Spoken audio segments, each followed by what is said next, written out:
Anthony, let's see how we did on our roster projection.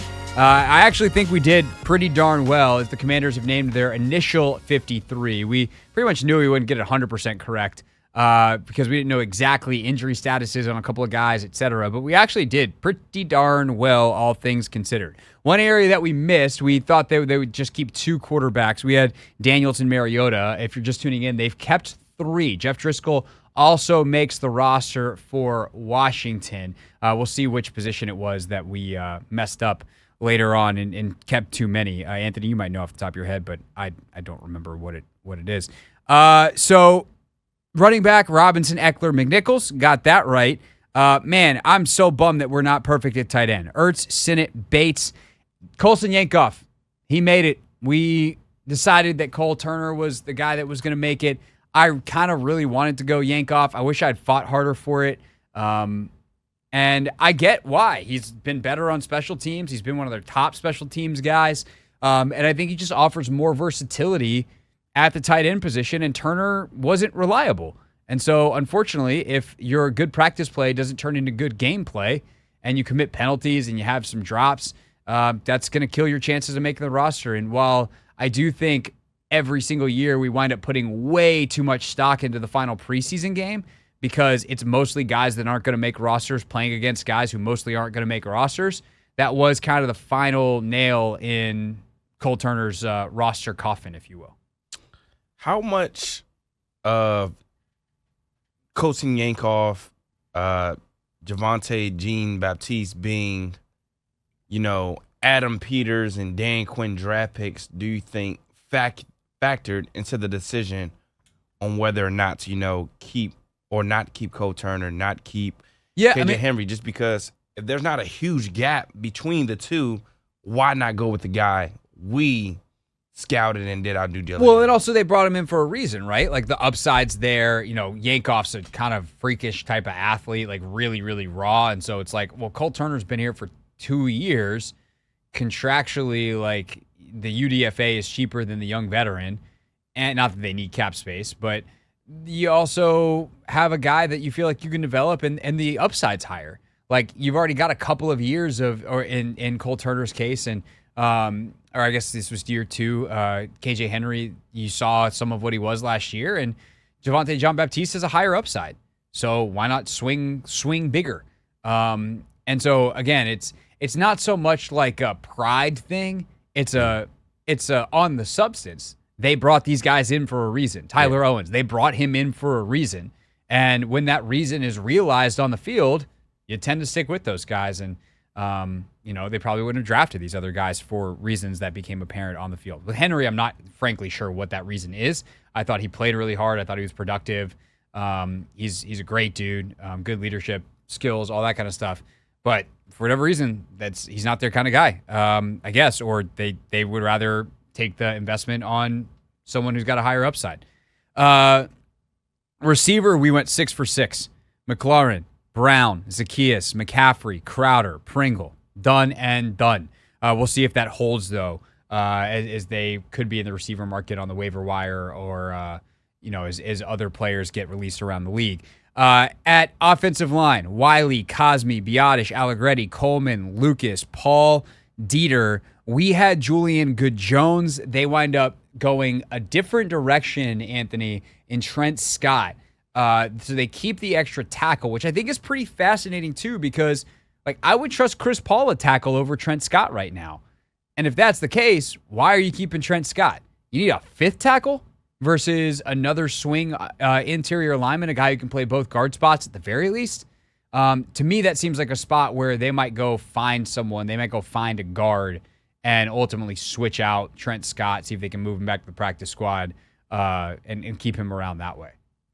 Yeah, it was a little surprising also not to see much of Trent Scott in the final. Well, he was hurt, so yeah. And that was one too where we actually had him on the short-term IR. Oh, that's what it was.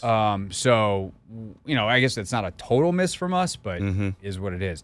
On the D-line, after we've completed the offense here, on the D-line, John Allen, Daron Payne, Cleveland Furl, Dorrance Armstrong, Johnny Newton, Dante Fowler, Fedarian Mathis, John Ridgway, Javonte Jean-Baptiste, and Jamin Davis. KJ Henry is the big name that gets cut there. Also, for whatever it's worth, Fowler listed as a linebacker. So it presents on the Commanders' official roster as 4 edge guys. So just Dorrance Armstrong, Furl, Jamin Davis listed as an edge, and Javonte Jean-Baptiste. And then 5 interior guys, Allen, Payne, Newton, who we now know will not go on IR, which is good. We'll see if he's ready for week 1 or it takes week 2, week 3.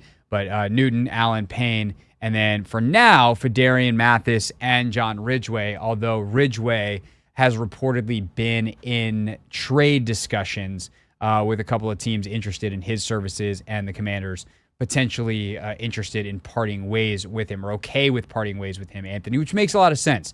I don't know that you need 5 interior guys. And I think the Phil versus Ridgeway discussion is interesting because they're different. Like, John Ridgeway is a big dude by any standard, unless you're comparing him to Phil Mathis. Like, Fedarian Mathis is an enormous dude. And I think he gives them a little bit more flexibility. They can play him as a true nose if you wanted to get funky with some fronts. He can play the one tech, so he's lined up between the center and the guard, which is where Deron Payne normally plays. And he's shown a little bit more pass rush juice this camp, and especially the last couple weeks. And I think they've really appreciated how he, along with Emmanuel Forbes, have kind of refocused, rededicated through the second half of camp, and have shown, like, hey, we're high-round picks for a reason. We've got a lot of talent. And while maybe you could argue that they were overdrafted by the previous regime, they're certainly really talented players. And it's just hard to give up on a guy that's that big, that talented, that twitched up for someone his size. And that's why I think Fedarian Mathis is ultimately the guy that definitely sticks around. And then we'll see if Ridgeway's here as well. Yeah, Phil Mathis, the finals preseason game, I want to say that was the first time I've seen him consistently play well, and I think it's consistency out of him that I necessarily want to see. And, he actually, made plays in the backfield, showed up in the box score. Those are things we haven't necessarily seen him do, and primarily because, year 1 he was hurt, and then last year, he was in and out of the lineup as well. So just consistency. Yeah, that is the tough one with him, is he has been hurt a lot. And how much can you trust him? Why do we think they trust him now? Are they just crossing their fingers and hoping for the best? But we'll see what ultimately happens there. I think it's worth pointing out. I need to double check something real quick. But the Commanders also, placed the following players on reserved injured list. Norrell Pollard was kept on the reserve injured list. He's a guy that flashed at times, and I'm guessing he did not get the designation to return. And so while he certainly could be a long-term project for them, he had a nice spring, but he's probably done for the year. But the other guy is F.A. Obata, who's still floating around. They put him on PUP, so he started camp on PUP. He stays on PUP. That means after 4 weeks, he's eligible to come back. And this happened. Was it last year with Obata? Did he start on PUP last year? Someone did, but I think it was all on the D-line. Or maybe Obata was the guy that got hurt last year that opened it up, but it was like, oh, who's this guy going to play for after 4 games? And sometimes these things sort themselves out. So if one of these guys goes down at either interior or on the exterior, on the edge, within the first couple of weeks, and then all of a sudden you got FA ready to go 4 weeks in. I don't know that he'll actually be ready, but he'll be eligible 4 weeks in. And so that's a nice reserve piece to have. And I think that probably on some level makes KJ Henry more expendable. Henry's a guy that lines up outside but can play that 3 technique, as we saw in the final preseason game. FA's done that a bunch. So you got him in reserve. And then I think, who gets named to the practice squad is pretty fascinating at that position, because they've got some, long, rangy athlete types. They've got the Andre Jones Jr., the Jalen Harrises.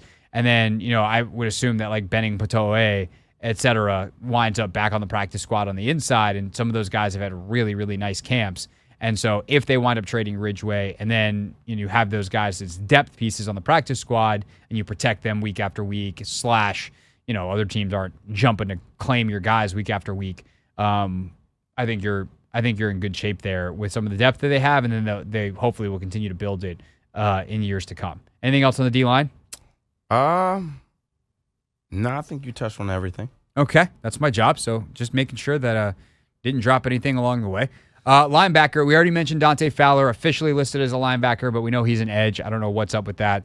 I guess he can drop back a little bit more in coverage than these other guys, but whatever.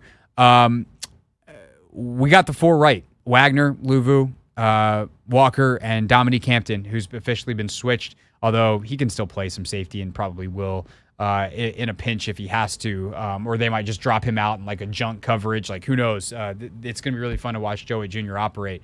But I think the big news here is that Jordan McGee goes to IR, designated for return. He can be back 4 weeks in, and then the question becomes, what do you do with that, 4 weeks in? Like, who's the odd man out? Is someone like a Derek Forrest who's made it, if he's just done nothing but not really play, like, do you cut him? Is there another injury? Like, there's always another injury, so I think it's going to be fun to watch what happens there. But Walker's a guy who can back up, I think, Luvu or Wagner, and he'll ultimately be their depth at that position.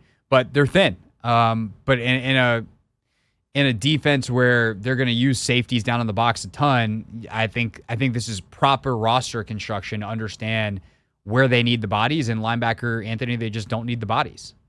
Yeah, and again, I feel as though having all the safeties that we do have, being able to use the 3 safety sets and things of that nature, I think that's really going to help us. And then also we have the guys that offer the linebacker safety versatility, guys that can play in the box, that can be physical. Chin, Quan, Forrest, like on down the list. I think it makes sense. I'm not going to lie, Craig, it's sort of kind of like how I play in Madden. So I don't use that many linebackers in Madden. I use a lot of safeties, a lot of DBs, because I want the speed. I want playmakers on the field. And not to say you can't have those at linebacker, but I think you just have more versatility there. I mean, it just depends, though, because if you get a week where a team starts running the ball down your throat, and, sorry to bring that up for Dan Quinn's last game as Cowboys DC, but we all saw what happened against Green Bay last year.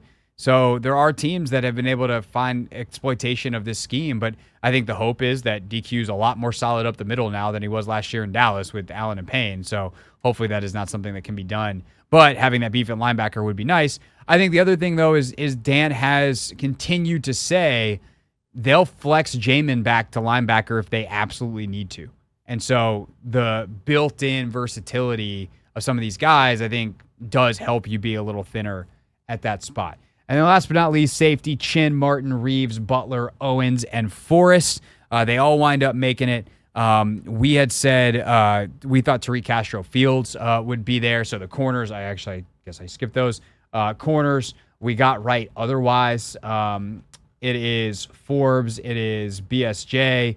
It is Sainer Still. It is Michael Davis. And it is Noah Igbenogany.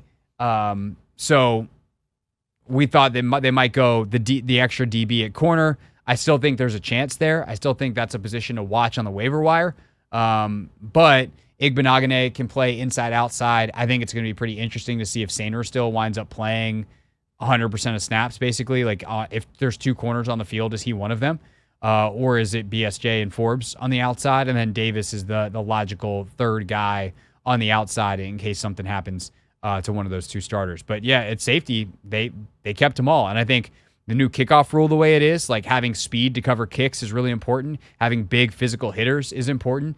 And, cutting a guy like Defoe when that's a larger emphasis and cutting a guy with that much experience who played pretty well a couple of years ago when he was healthy, I totally understand. Like, I think they kept the best player of the guys that were in that mix between Chigozie Anusium and Tariq Castro Fields at corner and then Defoe at safety.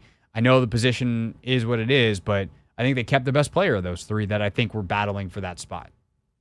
Yeah, I love this group of safeties that we have. I think they all can play, to be honest. So looking forward to how they actually perform out there on the field. For sure. And we know from DQ's years in Dallas that he definitely will use multiples. Make the most of it. Jaron Curse, Donovan Wilson, Malik Hooker, like those guys all played together along with a bunch of other dudes for a bunch of top 5 defenses for DQ when he was down in Big D. This is the Hoffman Show on the Team 980 and the Odyssey app.